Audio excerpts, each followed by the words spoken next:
शोषण के आरोपी चैतन्यानंद उर्फ पार्थसारथी का असली चेहरा अब सामने आ चुका है। दिल्ली से लेकर मुंबई, दुबई और अमेरिका तक और लंदन तक फैले इस बाबा के पाखंड का खुलासा हो गया है। सेक्स टॉय और अश्लील सीडी बरामद होने के बाद बाबा के मठ से एक बड़ा सर्च ऑपरेशन चला।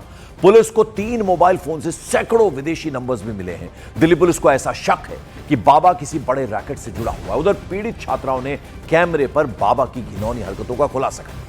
दिल्ली पुलिस को यह भी शक है कि बाबा कंपल्सिव सेक्सुअल बिहेवियर का शिकार है और मठ को एक कवर की तरह इस्तेमाल कर रहा था। बाबा की चैट्स, पीड़ित छात्राओं के बयान ये साबित करते हैं कि वो लड़कियों पर प्रेशर डालता था, दबाव डालकर शारीरिक संबंध बनाने की कोशिश करता था, उन्हें डराता था, धमकाता भी था। पुलिस अब यह पता लगाने में जुटी है कि आखिर बाबा तक सेक्स टॉय और सीडी कौन पहुंचाता था और मठ में क्या वाकई कोई बड़ा रैकेट चल रहा था। और बाबा के ठिकाने से जो चीजें बरामद हुई हैं, जैसा हमने आपको बताया, वो उसकी मानसिक अवस्था किस तरह की थी, इस ओर इशारा कर रही है। पुलिस को ऐसा शक है कि बाबा, जैसा हमने आपको बताया, चैतन्यानंद कंपल्सिव सेक्सुअल बिहेवियर का शिकार हो सकता है। क्या है ये मानसिक अवस्था? आपको एक रिपोर्ट दिखाते हैं।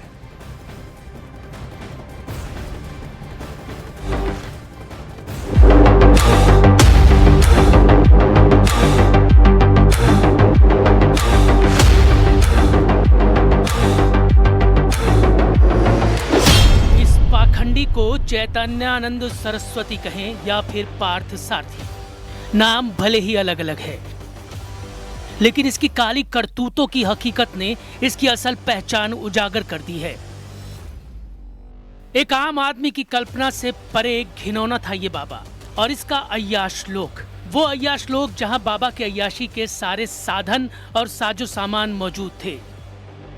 बाबा चैतन्यानंद का मठ, जिसके बारे में लोग ये समझते थे कि यहाँ होनहार छात्रों का सुनहरा भविष्य तैयार होता है, वहां से पुलिस ने सेक्स टॉय बरामद किया। पुलिस ने पोर्न वीडियो की सीडी भी बरामद की है। इन सारी चीजों की बरामदगी के बाद सवाल उठ रहा है कि धर्म कर्म का काम करने का दावा करने वाला ये बाबा इन सारी चीजों का क्या करता था।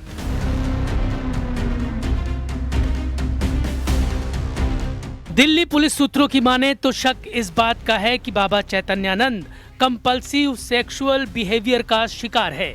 ये दिमाग की एक विक्षिप्त मानसिकता की बीमारी है जिसमें बाहर की दुनिया में इंसान पूरी तरह से सामान्य दिखता है। एक गंभीर मानसिक स्वास्थ्य का मुद्दा सामने आता है जिसे हम लोग कंपल्सिव सेक्सुअल बिहेवियर डिसऑर्डर कहते हैं, या सरल भाषा में कहें तो एक ऐसी मानसिक बीमारी जिसमें व्यक्ति अपने यौन व्यवहार पर नियंत्रण खो देता है। इन सारे खुलासों के बीच पुलिस को कई सवालों के जवाब की भी तलाश है। सवाल ये कि क्या बाबा के मठ में कोई बड़ा रैकेट चल रहा था? क्या बाबा के आलीशान रहस्यमयी कमरे में गैर कानूनी गतिविधियां होती थीं? बाबा के दुबई के शेख के साथ क्या क्या कनेक्शन है? बाबा के 3 अलग अलग मोबाइल फोन में सैकड़ों विदेशी नंबरों का भी खुलासा हुआ है, जिसकी पुलिस जांच कर रही है। बाबा चैतन्यानंद के जिस कथित दुबई के शेख से गहरी दोस्ती का दावा किया जा रहा है, क्या उसके लिए बाबा टारगेट तैयार करता था? जी देखिए, मैं उस कॉलेज का स्टूडेंट हूँ और हालांकि ये पहली बार नहीं है। इससे पहले भी कई बार ऐसे दरमियान हो चुके हैं लोगों के साथ, फीमेल स्टूडेंट के साथ, जहाँ पे नॉर्मली बच्चे अपना दर्द बयां नहीं कर पाते थे। साथ उस समय इतनी ज्यादा लोगों को पावर नहीं थी या हिम्मत नहीं थी, जिसके चलते वो लोग अंदर ही अंदर घुटते रहते। और ये इस बार जो चीजें हुई हैं, साथ इन 17 बच्चों ने एक साथ यूनिटी बना के इस चीजों को लेकर हाईलाइट किया, साथ ये मुद्दा इसलिए बाहर आया है। इससे पहले भी लोगों ने शिकायतें की हैं, पुलिस स्टेशन में बहुत सारी कंप्लेंट्स हैं, इनके अगेंस्ट में कई तरह की कंप्लेंट्स हैं जहाँ पे की गई हैं, बच्चों के थ्रू भी की गई है, जिसके साथ हैरेसमेंट उन्होंने भी की हुई है, बट सुनवाई नहीं हुई है। लेकिन इस बार मैं उन 17 लड़कियों को धन्यवाद दूं कि उनके माध्यम से इस केस को एक नई ताकत मिली है। अलग अलग लड़कियों के साथ बाबा चैतन्यानंद की डर्टी चैट से पर्दा उठने के बाद ये साफ हो गया है कि बाबा की शख्सियत ना तो क्लीन थी और ना ही उसका चरित्र। पीड़ित लड़कियों के बयानों ने भी बाबा के चेहरे पर लगा नकाब हटा दिया है। आप किस टाइम पीरियड में इस इंस्टीट्यूट में थे जिसमें पार्थ सारथी यहाँ पर पोस्टेड थे? मैं 2012 के बाद की बैच की हूँ जी। एंड मैं दिल्ली से बहुत दूर से आई हुई हूँ, सो मुझे स्कॉलरशिप पे रखा गया था। Under Muslim quota. So Parthasarathy, Swami Parthasarathy एक ऐसे बंदे हैं जो एक वक्त पे हजारों मास्क लगा के घूमते हैं. तो मुझे स्टार्टिंग के डेट से ही बंदे का नेचर तो पता है, वैसे नहीं चला था. खैर एक हफ्ते के बाद मुझे पता चला जब गीतांजलि और भावना जो उनके राइट हैंड है उनके थ्रू ही मुझे पता चला कि that he is interested in me. Indirectly पता चला था क्योंकि मेरी तबीयत खराब हुई थी जी. एंड उन्होंने मुझे अपने कॉलेज का रेपो बचाने के चक्कर में, या जो है व्हाट्सएवर, उन्होंने मुझे गुड़गांव के किसी पारस हॉस्पिटल में मुझे भिजाया just to have a checkup, जहाँ मेरा कोई ट्रीटमेंट नहीं हुआ. डॉक्टर ने मुझसे इतना ही पूछा था कि आपकी तबीयत कैसी है. उन्होंने थर्मोमीटर मुंह पे दिया और बोला कि आप ठीक हो, आप घर जा सकते हो. जब मुझसे पूछा गया कि क्या हुआ ट्रीटमेंट में, तो मैंने उनको बताया मुझसे यही बात हुई थी और कुछ नहीं हुई है. उस बेसिस में स्वामी जी ने मुझे यही बोला कि तुम्हारे लिए मैं इतना कर रहा हूँ, तुम मेरे लिए थोड़ा कुछ सोच नहीं सकती हो, you have to think for me.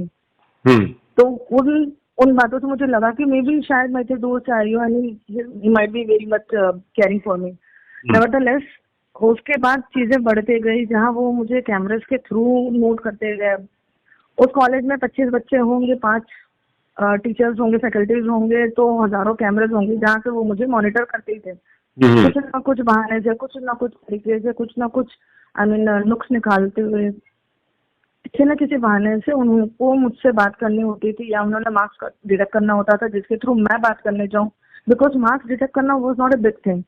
Marks detect करने के बाद you have to pay him. आपको पे करना होता था $5,000, which was not easy for me to pay during that time, क्योंकि मैं अपनी फैमिली पे डिपेंडेंट नहीं थी.